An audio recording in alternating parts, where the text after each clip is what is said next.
Amada igreja, bom dia.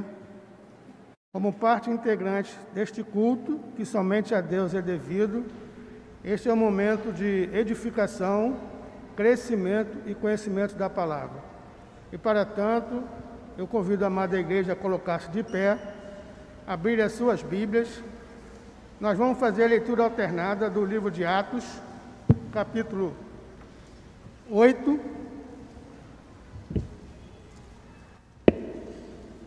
Faremos a leitura alternada do versículo 14 ao 25. O último versículo nós faremos a leitura alternada, a leitura em conjunto. E para tanto, facilitar os irmãos, encontra-se a página 135. Atos 8, 14 a 25. O 25 nós faremos a leitura em conjunto.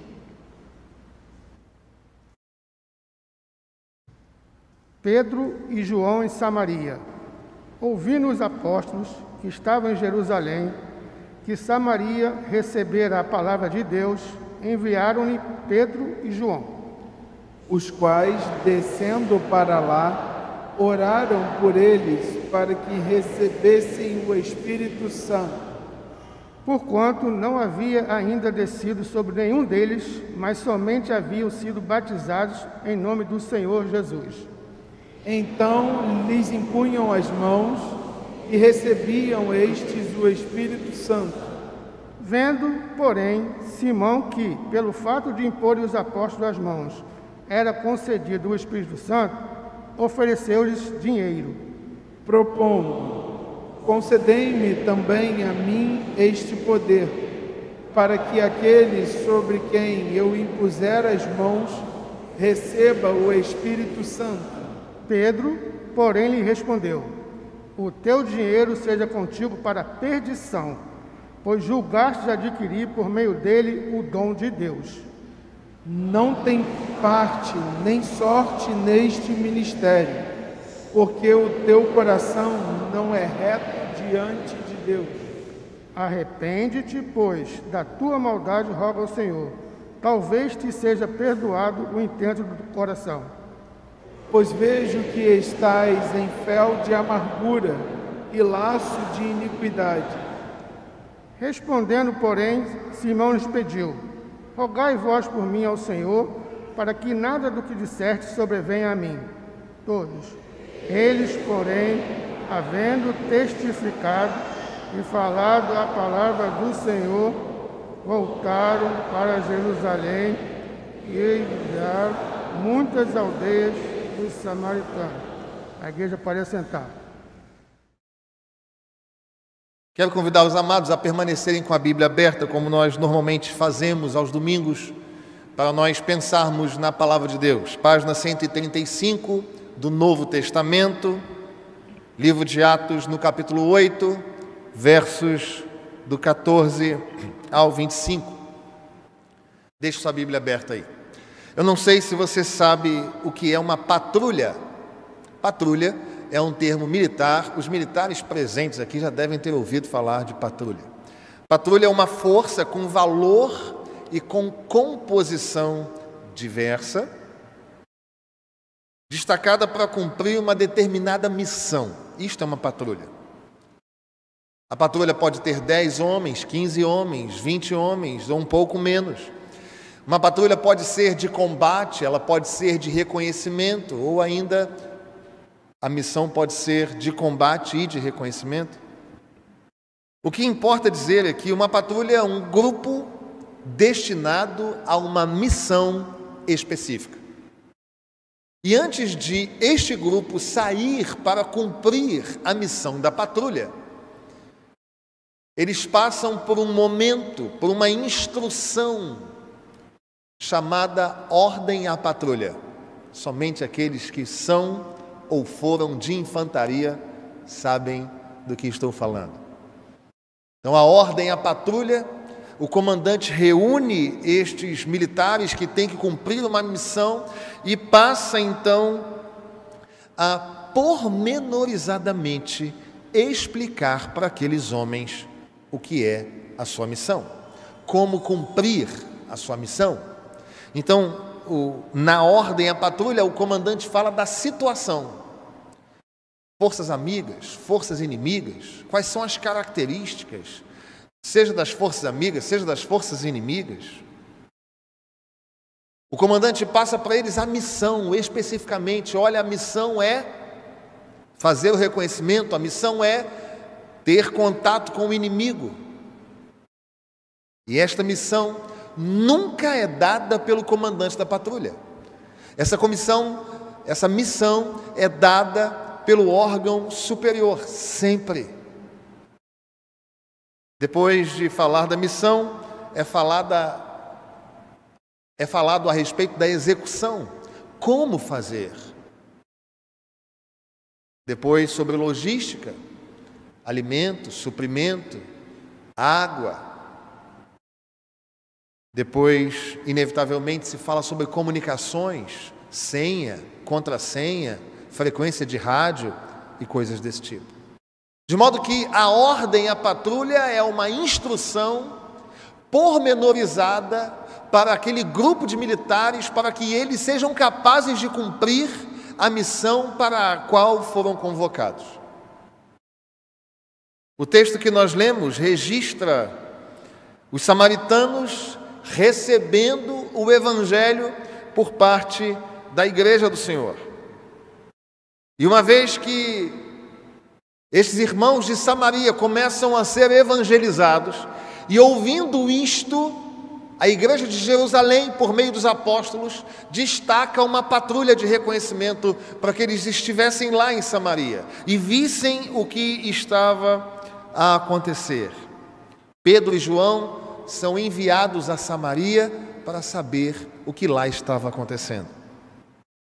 E chegando lá, eles detectam, eles percebem o avanço do Evangelho, oram por pessoas, o Espírito Santo é derramado naquele lugar, e mesmo sendo esta uma cidade com muitas misturas, o que à época era algo ruim, com muitas influências e diversas manifestações religiosas, diversas misturas no ambiente da religião, estivessem sendo incorporados à realidade daqueles que moravam em Samaria, o Espírito Santo foi derramado naquele lugar, como uma extensão do Pentecostes.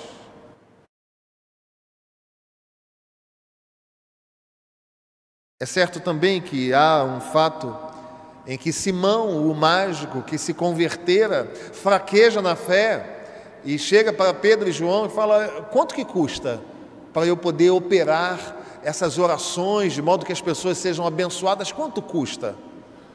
E Pedro dá a ele uma resposta dura, como que dizendo: com o seu dinheiro, com aquilo que é humano, você não compra aquilo que é sobrenatural.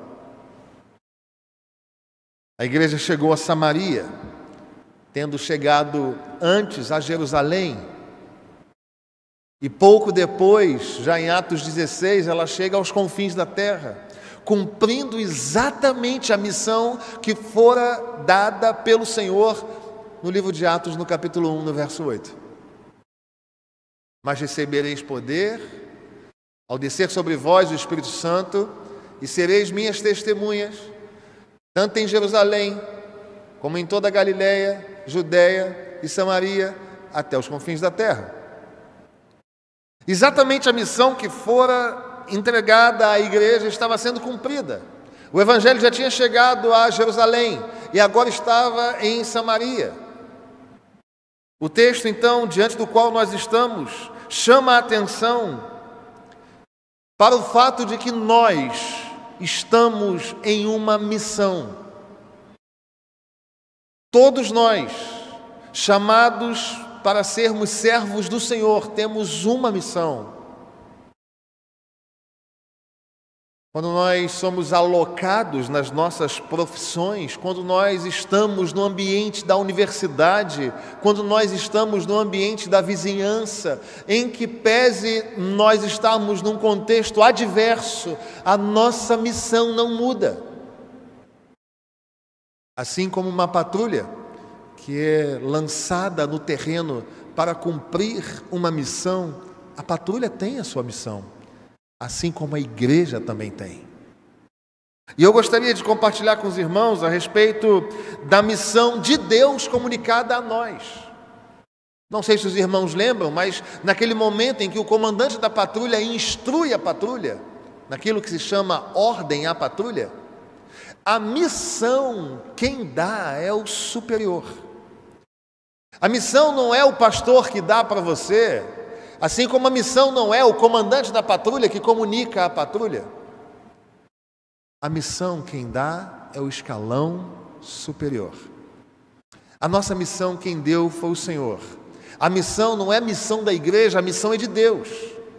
E nós somos chamados, então, para cumprir a missão de Deus dada à igreja. É sobre isso que eu quero conversar com você nessa manhã. O que considerar a respeito da missão de Deus dada à igreja? Nós temos a missão de comunicar o Evangelho, de pregar o Evangelho. Mas nós precisamos fazer algumas considerações a este respeito. E eu quero, olhando para este texto, aprender com você quais são essas considerações. Em primeiro lugar, sem o Espírito Santo não há poder. Sem o Espírito Santo não há poder. No capítulo 8, no verso 15, nós lemos o seguinte: os quais, descendo para lá, oraram por eles para que recebessem o Espírito Santo. Diante da igreja estava a continuidade da missão. Samaria precisava ser evangelizada. Ainda havia a etapa dos confins da terra. E a cada momento dessa jornada, o Senhor, por meio do seu Espírito, comunicou ao coração da igreja que sem o Espírito Santo não há poder. Sem o Espírito Santo não há como operar. Sem o Espírito Santo não há como dar conta desta ordem, desta ordenança que o Senhor nos dá.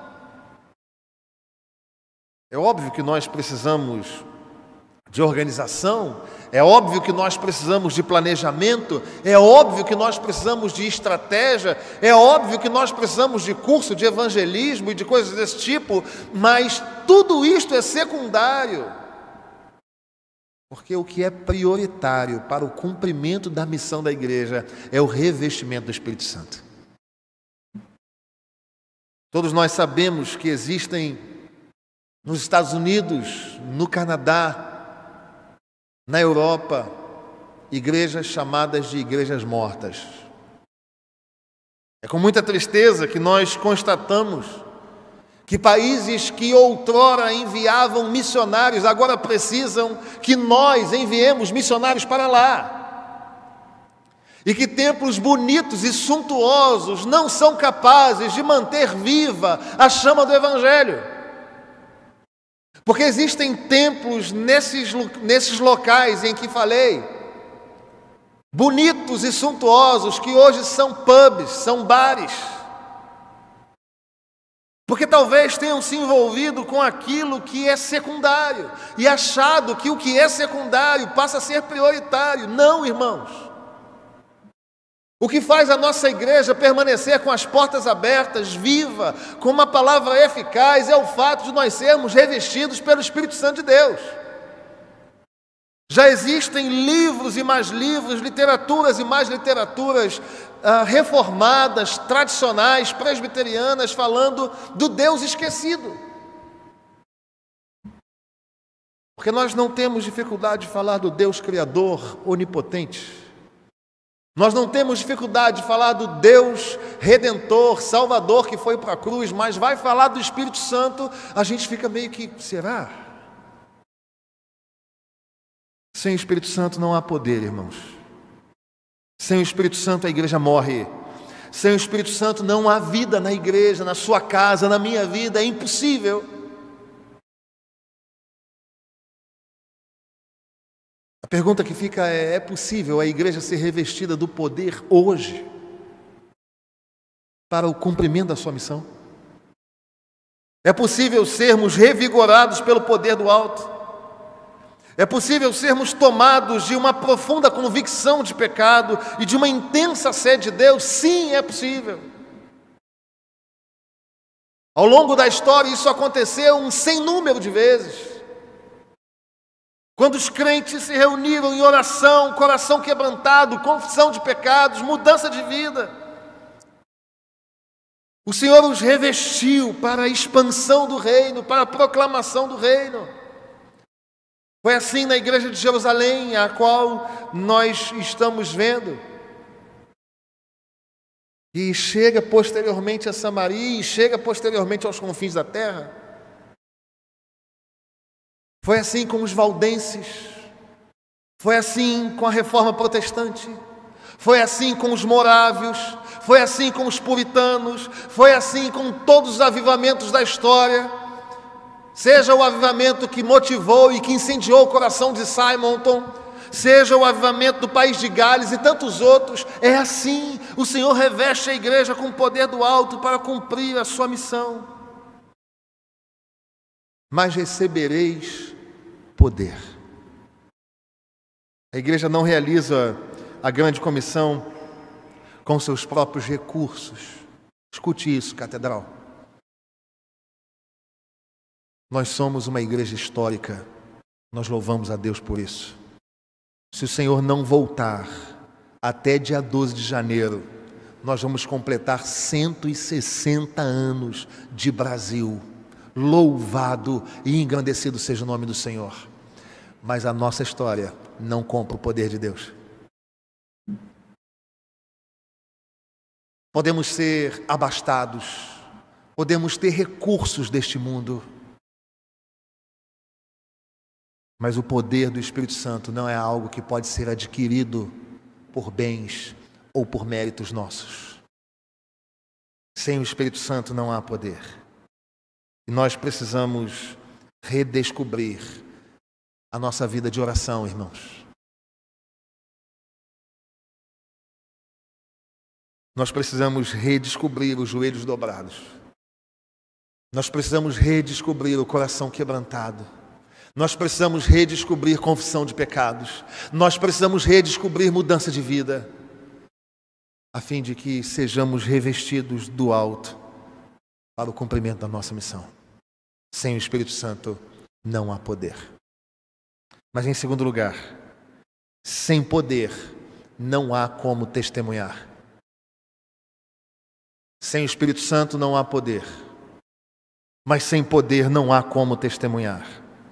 Os versos 16, 17 e 18 nos dizem o seguinte. Atos 8, do 16 ao 18. Vamos ver o que a Bíblia diz para nós. Porquanto não havia ainda descido sobre nenhum deles, mas somente haviam sido batizados em nome de Jesus. Então lhes impunham as mãos e recebiam estes o Espírito Santo. Vendo, porém, Simão, que pelo fato de imporem os apóstolos as mãos, era concedido o Espírito Santo, ofereceu-lhes dinheiro. Este texto diz que sem o Espírito Santo não há poder, mas sem poder não há como testemunhar. Porque uma vez que eles receberam poder, inevitavelmente as pessoas que estavam à sua volta viam. Inevitavelmente as pessoas que estavam à sua volta percebiam, contemplavam. Foi o que aconteceu com Simão. Uma vez que os apóstolos oraram pelos samaritanos e eles foram revestidos do poder, eles passaram a ser igreja de Deus para a missão do anúncio, da proclamação, da pregação do Evangelho. Uma vez revestidos com esse poder, é impossível escondê-lo. Sem o Espírito Santo não há poder, mas sem poder não há como testemunhar. Ser cheio do poder de Deus é a condição sine qua non, é a condição sem a qual nós podemos caminhar. Nós não podemos viver sem a ação do Espírito Santo em nós. E não podemos pregar se nós não formos usados por Ele. Jesus disse que enviaria um outro Consolador para que esteja para sempre conosco. Se encontra em João 14, verso 16. E este outro Consolador que está para sempre conosco, é Ele que nos capacita para a missão. Ele não está em nós para ser uma decoração, porque nós não precisamos de decoração. Ele não está em nós para ser uma condecoração, porque nós não temos méritos para sermos condecorados. Ele está em nós para nos impulsionar a viver em Cristo, a nos tornar aptos para realizar os propósitos do Senhor, a nos quebrantar o coração, a nos levar ao caminho da santidade, a gerar em nós palavras de arrependimento, quebrantar o nosso coração, plantando em nós arrependimento, dando a nós pensamentos de arrependimento, de santidade, de renovo, de recomeço, a fim de que nós possamos cumprir a missão, querido. Existem pessoas que pensam: eu não prego ainda porque eu ainda não fui para o seminário. Eu não prego ainda porque eu não uso aquela toga preta que o pastor usa, tão bonita, no domingo pela manhã. Eu não prego ainda porque eu não uso terno, porque eu não fui ordenado, porque eu não sou presbítero, porque eu não sou diácono. Meu irmão querido, você tem que pregar o Evangelho, porque se o Espírito Santo está em você, o testemunho do Senhor vai brilhar pelos seus olhos, ainda que você esteja calado, vão dizer: aquele é um deles. Lembra de Pedro? É impossível, querido. O Espírito Santo é descrito nas páginas do Evangelho como Paráclito. O Paráclito é um adjetivo verbal passivo que não encontra correspondência perfeita na língua portuguesa. E significa aquele que está do lado para ser auxiliar, chamado para se colocar ao lado de alguém. É um defensor. É um advogado, no sentido de que é aquele que fala por você, é aquele que está ao seu lado te dando segurança, é aquele que coloca a palavra certa no momento adequado. Ele é o Paráclito. Sem o Espírito Santo não há poder, e sem esse poder não há como testemunhar, querido. Ele nos representa, ele nos protege, ele nos defende, sempre está interessado em nós. Certa vez, Deus deu a missão a alguém e disse a ele: eu não posso falar, sou pesado de língua. Você lembra a resposta de Deus para esse irmão? Você lembra quem é esse irmão? Moisés. Vai lá e tira o meu povo. Senhor, eu não consigo, eu sou ruim de fala. A resposta de Deus para ele foi: quem fez o homem? Quem fez a boca? Quem deu a ele voz? Você não precisa ter medo, não. Você vai chegar lá e vai abrir a sua boca. E quando você abrir a sua boca, quem disse que vai ser você que vai falar? Sem o Espírito Santo não há poder. E sem poder não há como testemunhar. Você tem alguém na sua família, alguém no seu ambiente de trabalho, alguém no ambiente da universidade que precisa ouvir a voz de Deus. Entenda uma coisa: Deus plantou você lá com uma missão. Ele dá à igreja poder de testemunhar, de falar do amor de Deus, de pregar, de apontar o caminho aos perdidos. Sem o Espírito Santo não há poder. Sem poder não há como testemunhar. E em terceiro e último lugar, sem testemunho não há avanço do Evangelho. O verso 25 diz assim: ele, porém, havendo testificado e falado a palavra do Senhor, eles, porém, havendo testificado e falado a palavra do Senhor, voltaram para Jerusalém e evangelizavam muitas aldeias dos samaritanos. Percebe a dinâmica? Sem o Espírito Santo não há poder. Sem poder não há como testemunhar. Sem testemunho o Evangelho não avança. Ao passo que com a companhia do Espírito Santo há poder. Ele coloca em nós as palavras corretas. Ele derrama sobre nós a sabedoria do alto. E uma vez que nós falamos por meio do Espírito Santo, dizemos aquilo que Ele quer dizer, sentimos aquilo que Ele quer que sintamos, pensamos aquilo que Ele quer para nós, o Evangelho avança, as pessoas vão sendo convertidas e almas vão se chegando a você dizendo: o que você tem para me falar, porque você é diferente, eu quero entender isso. E o Evangelho vai avançando à medida que nós vivemos. E evangelizavam muitas aldeias dos samaritanos. Uma vez cheios do Espírito Santo, os crentes tiveram poder para testemunhar, e agora, por meio do testemunho, eles veem conversões.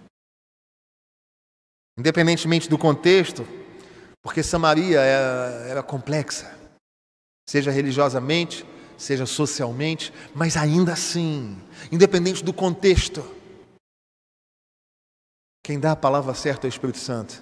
E à medida que Ele fala corretamente, porque Ele é Deus, Ele toca corretamente o coração do pecador, mesmo que ele esteja afastado, mesmo que ele tenha se virado contra o Evangelho, mesmo que ele tenha adquirido para si, ou tido para si, construído para si uma mentira, fruto de pecado, fruto de trauma, fruto do que for da história, o Espírito Santo quebranta aquele coração. O poder de Deus em Atos, poder é traduzido como dunamis, e deu para nós a palavra dinamite, porque destrói o coração de pedra e coloca ali um coração de carne. A igreja é o povo de fora do mundo que é chamada para voltar ao mundo hostil como testemunha de Cristo. O avanço do Evangelho é a minha missão. O avanço do Evangelho é a sua missão. O que você vai fazer com esta palavra segunda-feira? Você vai lembrar qual é a sua missão. A sua missão é falar do amor de Deus a quem não conhece. Nós precisamos de capacitação sobrenatural para isso, queridos. Não ache você que é pelo seu muito falar que alguém vai te ouvir. Não ache você que é pela coerência do seu discurso ou da colocação adequada dos vocábulos na sua fala que você vai quebrar o coração de alguém, porque diz a palavra do Senhor que o nosso coração trilha caminhos de morte, só pode mudar os caminhos de morte o Senhor, o próprio Deus, que vai falar por meio da sua vida. Nós recebemos poder para testemunhar. E é por meio do nosso testemunho, da nossa fala, do nosso discurso, do nosso sentimento, do jeito que a gente age, que o Evangelho vai avançar. A igreja, uma igreja cheia do Espírito Santo, exerce o perdão. Uma igreja quebrantada aos pés de Jesus está se preocupando com um pecador perdido, mas está se preocupando com o irmão também.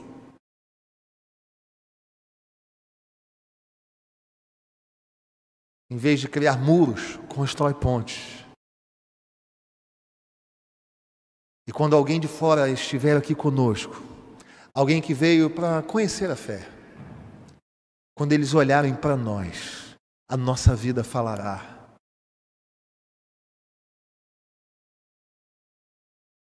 É tempo de nós falarmos do amor de Deus, queridos. Eu tenho certeza que, acabando o tempo da pandemia, essa igreja vai ficar pequena. Mas isso não tem a ver com a nossa tentativa de voltar aos bons tempos da igreja. Em nome de Jesus Cristo.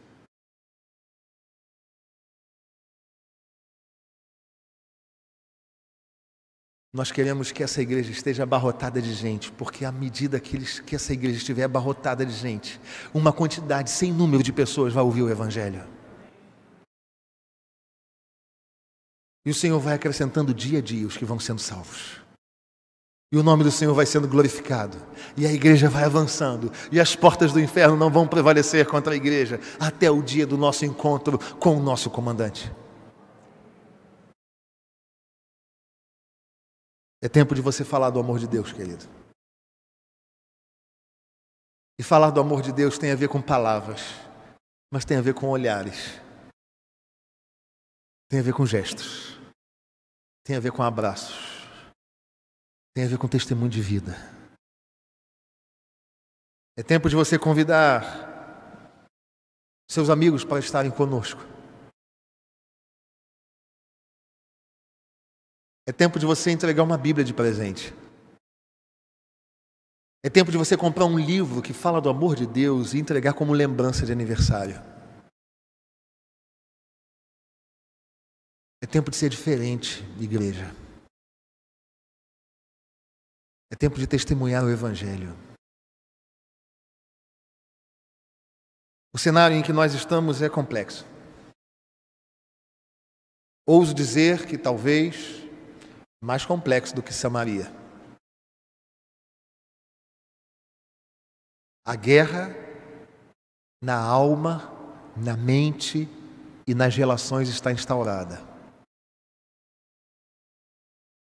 E você não é chamado para entrar nesta missão, nesta guerra. A sua missão é outra.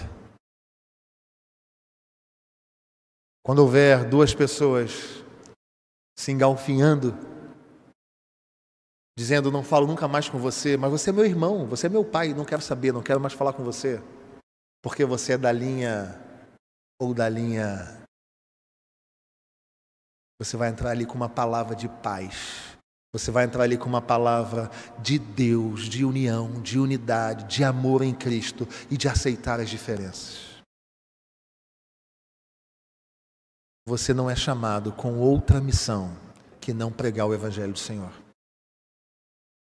Onde quer que você esteja alocado na vida profissional, você está lá na condição de missionário para pregar o amor de Deus. Somente assim, cheios do Espírito Santo, nós teremos poder.